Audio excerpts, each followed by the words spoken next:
Hello friends, এটা হচ্ছে কলকাতার বুকে এমন এক জায়গা, যেই জায়গার ব্যাপারে হয়তো অনেকে জানেন, আবার অনেকে জানেন না। জানি না আপনারা ভিডিওটা দেখে কিছু বুঝতে পারছেন কিনা যে এই জায়গাটা কোথায় হতে পারে। যাই হোক, যারা জানেন না তাদের জন্য আমি বলে দিচ্ছি, এটা হচ্ছে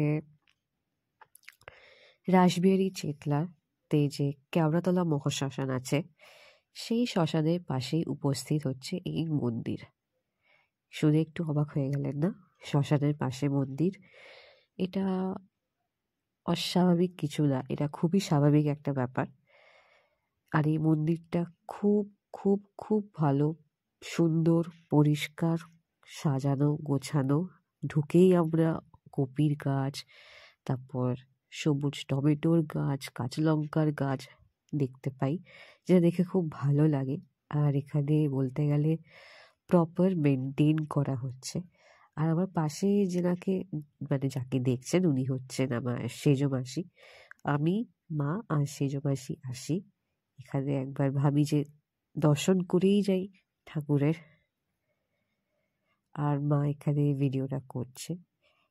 চারিদিকেই দেখুন সবুজে ভরা, ছোট ছোট গাছ, ফুলের গাছ, তারপর সবজির গাছ, কিছু না কিছু এখানে পোতাই আছে।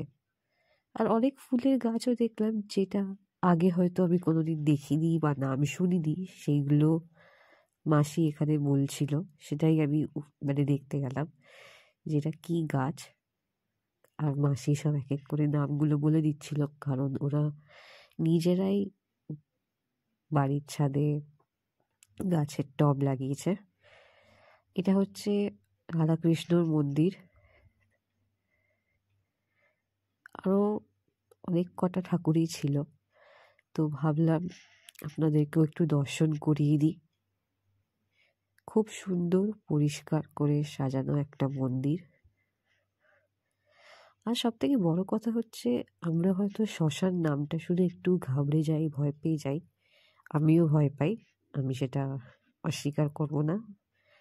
কিন্তু এই জায়গাটা হচ্ছে খুবই পবিত্র একটা জায়গা। আর ঠিক এই মন্দিরের পাশেই হয় পুজো, যেটা আমি প্রত্যেক বছর কালী পুজোতে আপনাদেরকে দেখাই। শ্মশান কালী, তার ঠিক পাশের গলিটাতেই পুজো হয়। দেখুন আর্কিটেকচারগুলো কি সুন্দর। আর এটা হচ্ছে রেপ্লিকা আমাদের দক্ষিণেশ্বর মন্দিরের, খুব সুন্দর বানিয়েছে। আর এখানে দেখুন সবুজে ভরা, যেটা আপনাদেরকে বললাম। আর এখানেও আমার মা আর মাসি গিয়ে ফুলের গাছই দেখছিল। এখানে একটা ছোট্ট শিবের মন্দির আছে, তালা দেওয়া, কিন্তু খুব ওয়েল মেনটেন। দেখে খুবই ভালো লাগলো। যেই পরিস্থিতিতে আমরা সেদিনকে গেছিলাম, সেখানে কারোরই মন মেজাজ ভালো ছিল না, বাট নিজের মাইন্ডকে ডাইভার্ট করার জন্য আমরা এখানে আসি। এসে কিছুক্ষণের জন্য পিস অফ মাইন্ডটা পাই। হয়তো কিছু লোক ভাববেন যে এখানে এসেছিল ভিডিও করছে, কোনো খারাপ উদ্দেশ্য না, জাস্ট এসেছি বলে ভিডিও করা। আর যেহেতু ভিডিও করেছি, সেটা আপনাদের সাথে শেয়ার করা।